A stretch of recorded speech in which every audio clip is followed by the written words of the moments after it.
Blog Talk Radio. Hello, everybody, and welcome to the Wet Island post-game show for November 10th, 2016, the Los Angeles Kings at the Montreal Canadiens, which is not a good thing for the Los Angeles Kings because we do not fare well in the city of Montreal. Let me give you a quick stat before I go into some other things. The Kings are now, bear with me, the Kings are now, including tonight, 8-49-11 since they've been inducted into the National Hockey League in Montreal. Bro, we should just forfeit these games in Montreal because there's no. It's just, I understand like that stat is kind of because it's not the same teams playing against each other. Obviously, franchises change over time, but I mean that's a telling. That's not even a small sample size. 8-49-11 in Montreal is just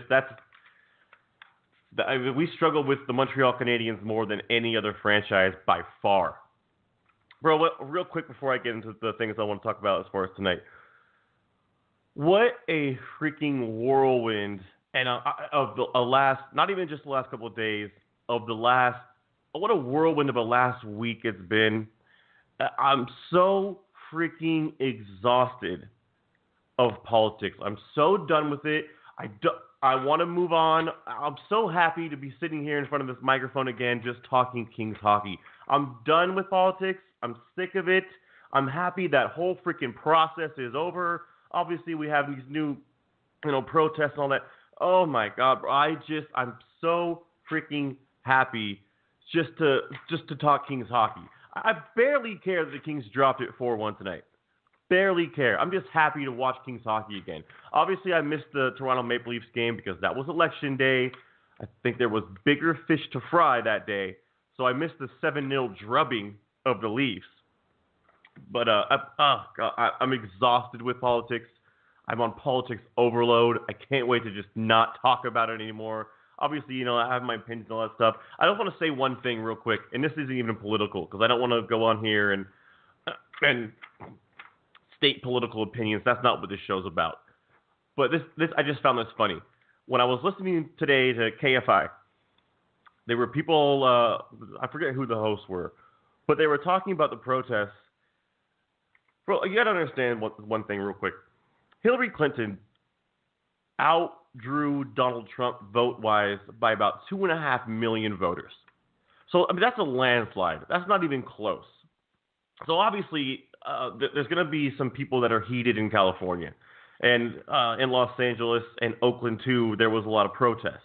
But here's the funny thing about those protests, and this is the only reason I'm sharing this story, because I find it pretty comical. So everyone's pissed off that Donald Trump won the election. So here's what happened last night.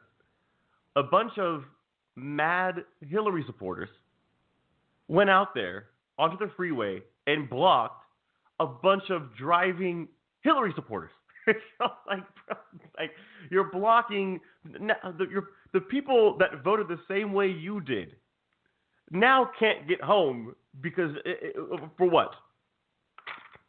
Oh, bro, I found that hysterical. And one other thing I want to say that's a little bit less funny. Listen, bro, could you imagine last night if there was a pregnant woman on the 101 and traffic is at a standstill and that girl needs a hospital ASAP? Bro, come on. I mean, you got to think before you do stuff like this. Regardless of your opinions politically, those protests are absolutely freaking stupid. It's just sheer stupidity. Anyway, enough about that. That's all I'm going to say about it. That's all I'm going to, nothing more. No more posts, no more opinions. I don't care. I just want to talk Kings hockey. So let's get to the game tonight.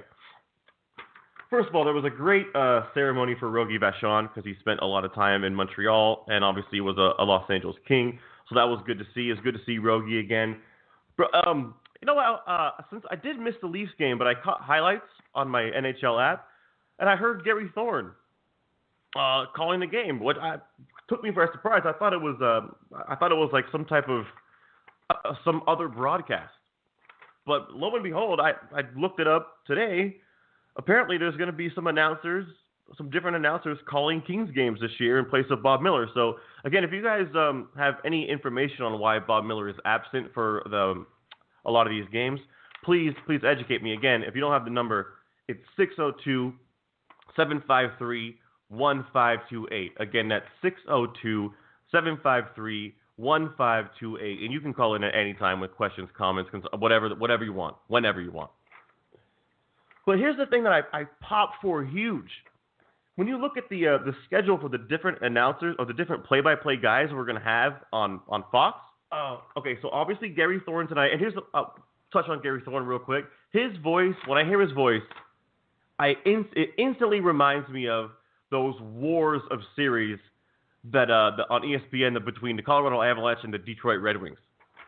Like that, his voice just fits perfectly for that. So Gary Thorne, he's a really, really good play-by-play guy.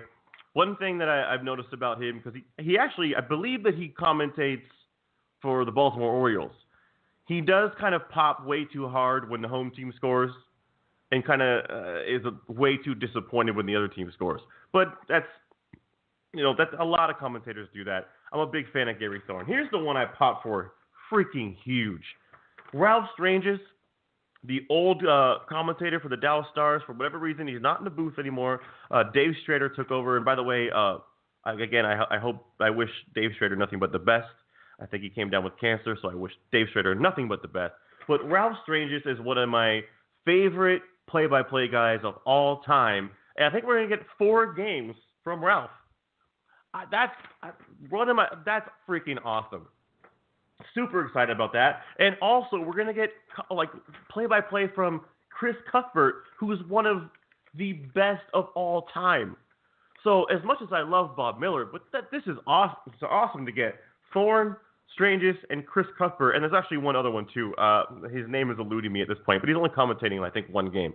But that's freaking awesome. Thorne, Stranges, and Chris Cuthbert. Amazing. Line combinations for tonight's game.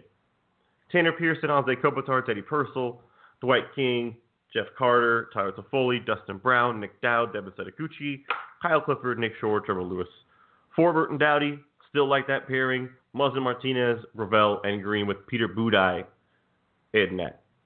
So obviously we're up against it, being that we were 8-48-11 coming into Montreal tonight. But when you consider that Montreal is, I think they were 11-1 coming in. So that team is firing on all cylinders, and they're a very good hockey team, especially in Montreal, where it's common knowledge that they get the benefit of the doubt penalty-wise in Montreal. They didn't tonight. I think the Kings had more power play time than Montreal, which is out of this world. That's kind of strange to say. On to the actual game. Matt Green takes a tripping penalty, 156 in, so Matt Green's up to his same old Matt Green stuff. The Kings kill the penalty. The Habs are buzzing. Budaj makes a couple of good saves. I have the Habs are buzzing written down in my notes a couple times. But finally, the Habs break through with Paul Byron at 7:48 to make it 1-0. For the last 3 minutes, 2 shifts have held the puck in the offensive zone and are getting some chances out of it. From the point, Dublin had an opportunity, got it down again. Again, they'll try and set someone up in front of the net. Byron has gone there, turned in front, backhander, catch, Paul Byron!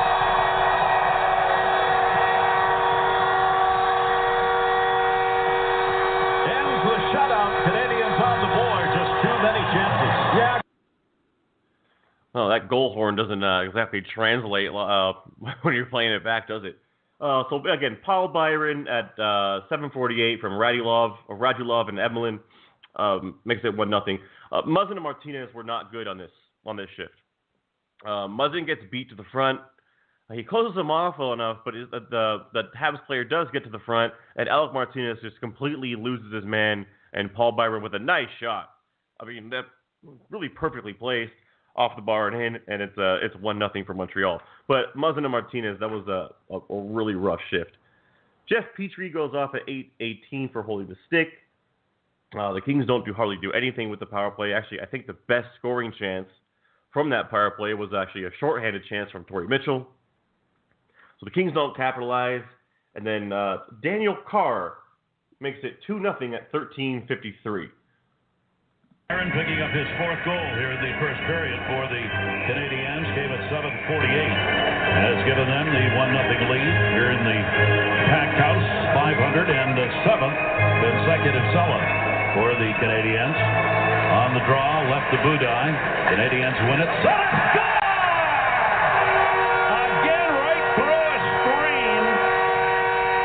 Blackhawk was out. He waited for the players to move in front, and Daniel Carr is going to get one.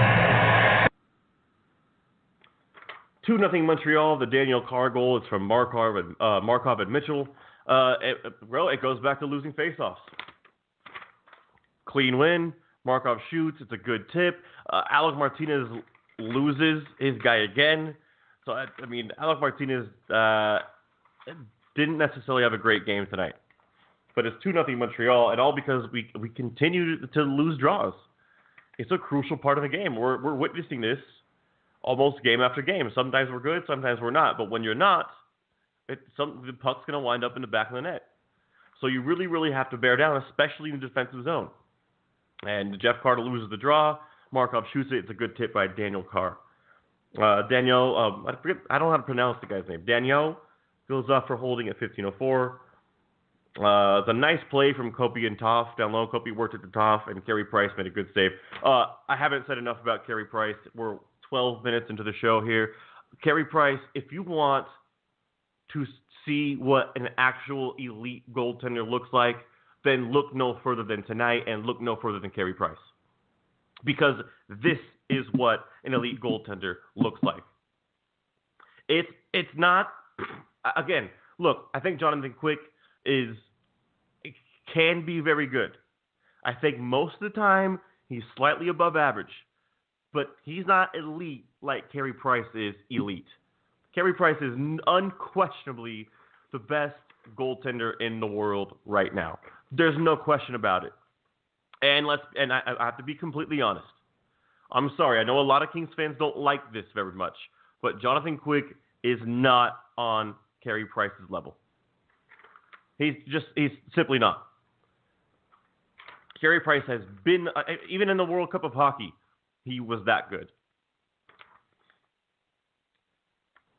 Let's see. Shore has a point-blank chance. Again, Carey Price comes up with a big save. That's what I have for the first period. The shots are 13-7 in favor of Montreal.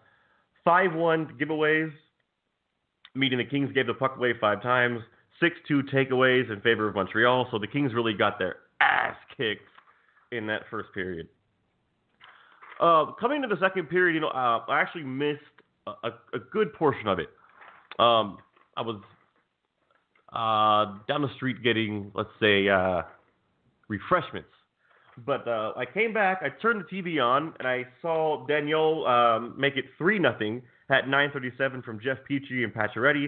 Unfortunately, I don't have the audio because I mistakenly changed the channel, thinking that I could turn it back. Like, I changed the channel in a commercial break.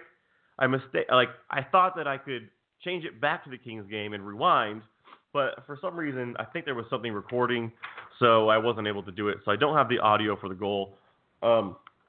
It's Martinez couldn't clear. Not to just harp on Alex tonight, but Martinez, he failed to clear. He turned it over, gave possession back to the Habs, and I have no idea what Nick Shore is doing, skating through the crease and obstructing his goaltender from being able to get back. But Nick Shore essentially made it a tap-in for Daniel, and it's 3-0 Montreal. Again, somebody please educate me on Nick Shore, because I don't see it. Someone tell me what it is. Everyone likes Nick Shore. From what I've seen on social media, all the tweets, all the posts, what is it? Someone tell me. Because we're, 12 now in? No, a little bit more? Well, I don't see it. So if you can tell me what it is, I'd love to know. Third period was actually a lot Or actually, no, this actually carries on. Dustin Brown has a chance. Or there was an actual chance from Montreal to make it 4-0 on a 2-on-1. Kopitar has a chance. Carey Price makes the night save. That's not the chance that the Carey Price a miracle save. Brown has a chance. If you didn't even call these chances. Final numbers after the second period is 18-13 in favor of Montreal and 24-16 in faceoffs. Now, okay, on to the third period. What I was saying is this was really a whole lot of nothing for about like 15 minutes. It was fast paced, but it was Montreal. Just they had to win. They had Carey Price in goal. The Kings are down 3-0. Their job is very, very simple, and the Kings' job is very, very hard. So the third period was a lot of nothing for about 15 minutes. There was a couple quote-unquote chances for the Kings early, but not really. Dustin Brown had a hard hit on Alexei Emelin. Emelin seemed to be okay. Andrew Shaw had a really great shift. Budaj made a couple good saves on him. I have on my notes here, how good is Carey Price at playing the puck? Bro, when my cousin texted me, he goes, that must be nice. And yes, it must be nice to have a goalie that can break the puck out almost by himself. We don't have that. We have the opposite of that. So just, if it was hard enough to beat Carey Price and score goals on Carey Price, well, he's also a master at playing the puck. So again, like, man of the match, I'm going to have to pick one from the Kings, which kind of, that's kind of weird to say. Like, I'm going to have to pick a man of the match in a game where the Kings got their ass kicked. But I do have to pick one. But as far as actual man of the match, no, Carey Price, by far and away. Brown off for holding at 7:33, which is what you don't need when you're down 3-0 in the third period. Nothing comes of it. Gallagher goes off at 10:27 of a 4-minute double minor. High sticking, I believe it was Derek Forbert. So the Kings have some life there. I have here heavy shots.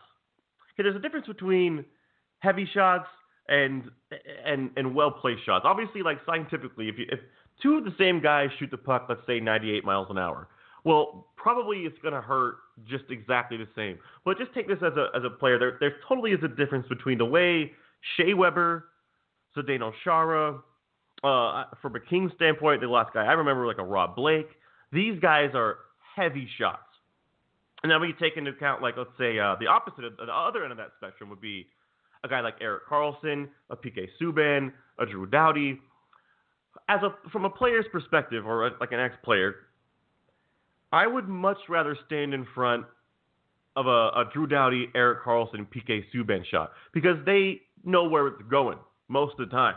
A guy like Shea Weber, and this isn't a knock, I'm not knocking them, because if a guy like Shea Weber happens to place the puck where it needs to go, it's virtually unstoppable. That shot is just too heavy, it's too hard. There's no chance for the goalie to make the save if it's placed right. But a lot of times, these guys, the Charas, the Webers, it's head down and bang. That's it. Where it goes is where it goes. So, bro, I think what brought this up is Shea Weber hit somebody. And, I'm not, God, I would hate to take that shot. I would much rather stand in front when it's a guy like Erik Karlsson or Drew Doughty shooting the puck, because at least they can place it every single time. And even if they can, like, heads up and maybe shoot for a tip. So I'm definitely glad to stand in front for that. But standing in front of a Shea Weber shot, I know it's part of the job. But, God, can you just pick your head up and place it a little better, yeah? Here's the miracle save on Anze Kopitar by Carey Price. Like, obviously, Anze Kopitar is snake-bitten, and that's kind of how it goes when you are snake-bitten. But that's just... Okay, so Carey Price, he's making the routine saves that he needs to make. That's a goaltender's first job. Make the saves that you're supposed to make. Okay, now he's playing the puck. He's almost like a third defenseman back there playing the puck. And now he's making the miracle saves that everybody touts Jonathan Quick for. So that's 3 for 3. Carey Price, no questions asked. Again, I have to stress it because he was the man tonight. No doubt about it, the best goalie in the entire world. Like, I don't even think, look, as great as Henrik Lundqvist is, right now, at this present moment, Henrik Lundqvist, there's not a 1A, 1B. It's Carey Price alone at the top. Dowdy has a great pass to Dowd has a great cross-ice pass on this power play to Martinez. Carey Price, smooth across the crease, easy, calm, composed, right in his chest. Good save. But the Kings do get one back from Tyler Toffoli at 11:57 on the power play. That one got kicked right back to him. Dowdy's out in front of him. Kopitar, a little room, leaves it Carter. Carter looking, Kopitar setting up down low. On the wall, Carter's got the point in the middle. Carter leaves it off that dot. Kings are going to get some shots here. Nowhere to go. Kopitar, tip, can't get it. Shot. Score! They get on the board! Toffoli finds it. He had Price down a power play goal, and it is a 3-1 game. So Tyler Toffoli makes it 3-1. He gets one back. That's from Anze Kopitar and Jeff Carter. It's a nice play. I mean, it was just very simple. Get pucks to the front of the net. It came loose to Tyler Toffoli, and he, judging, from that Carey Price miracle save on Anze Kopitar, you got to pinpoint that one, and Tyler Toffoli definitely did. So the Kings have some life now at 3-1, especially when Markov goes off at 15:52 for high sticking, and Jeff Carter has a huge chance to make it 3-2, but just couldn't elevate the puck. Really, I mean, he had an open cage at it too.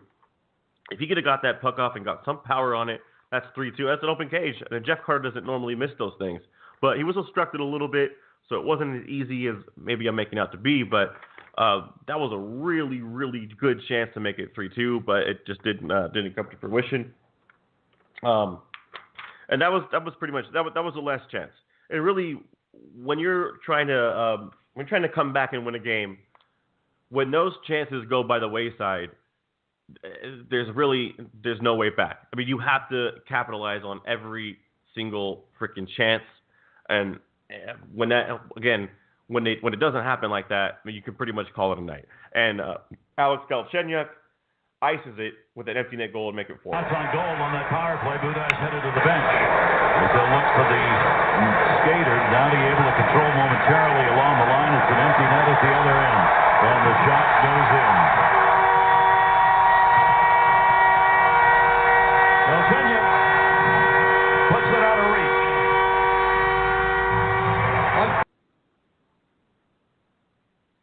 That's all she wrote. The Montreal Canadiens defeat the Los Angeles Kings 4-1 to bring the Kings record in Montreal again, as I said at the top of the show, 8-49-11. Not good at all. So that's Alex Galchenyuk, empty net goal, 18-11 from Belleau. Man, these French-Canadian names. I'm not even trying to be Don Cherry about it and blatantly mispronounce them on purpose. But from Belleau, and Pacioretty. And it's Ole time in Montreal. Play-by-play review coming in 1 second. Let's see one thing real quick.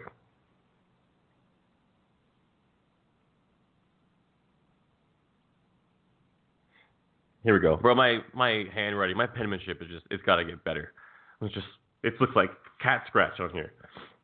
Final numbers.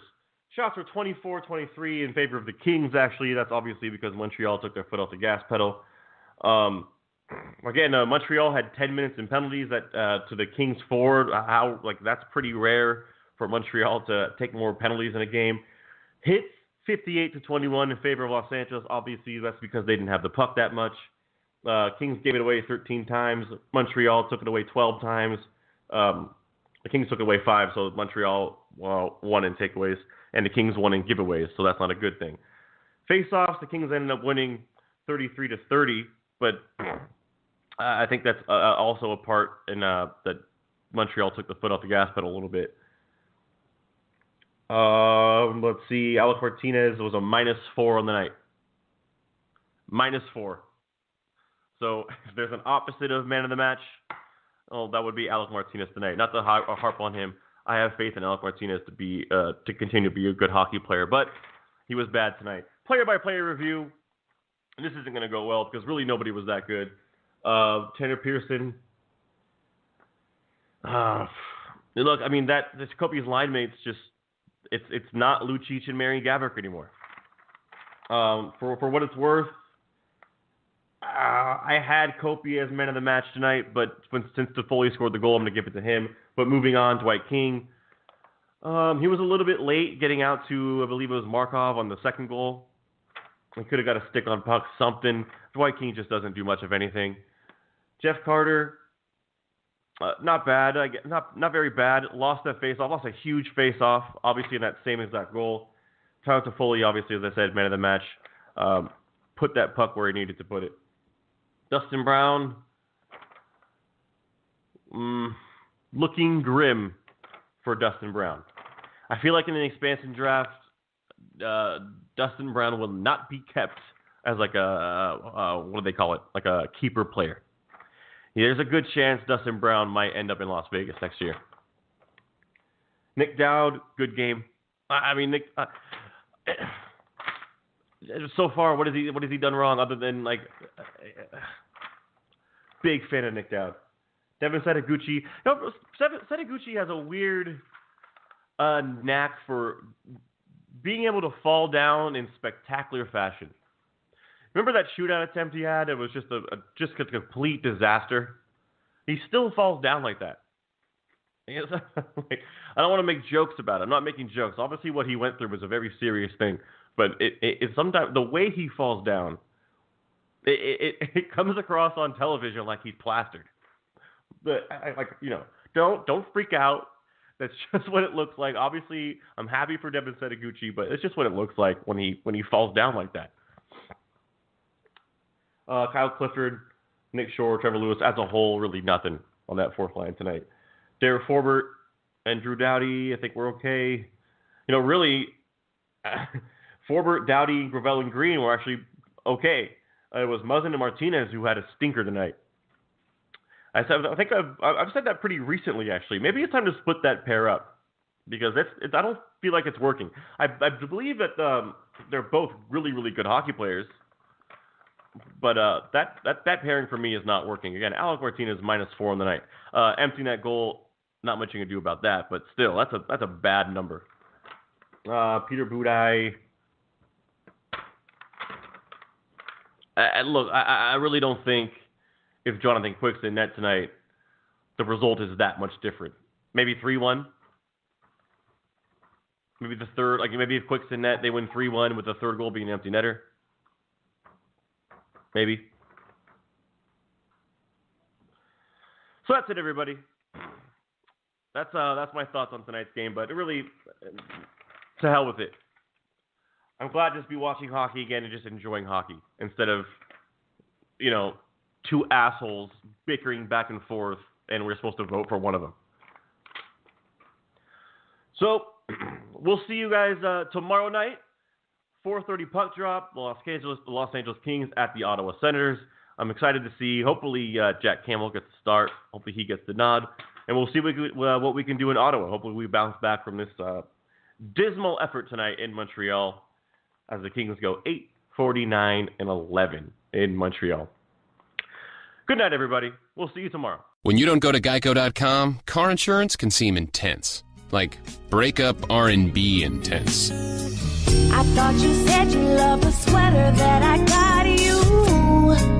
If you didn't, you could have told me. Geico makes it easy. Just go to Geico.com anytime to update or check your policy without all the extra drama. I even had a gift receipt. Universal Studios Hollywood is introducing the California Neighbor Pass. For the neighborly price of just $119 online, you get over 200 days in the park. So swing by and share some laughs with your neighbors, like the Minions.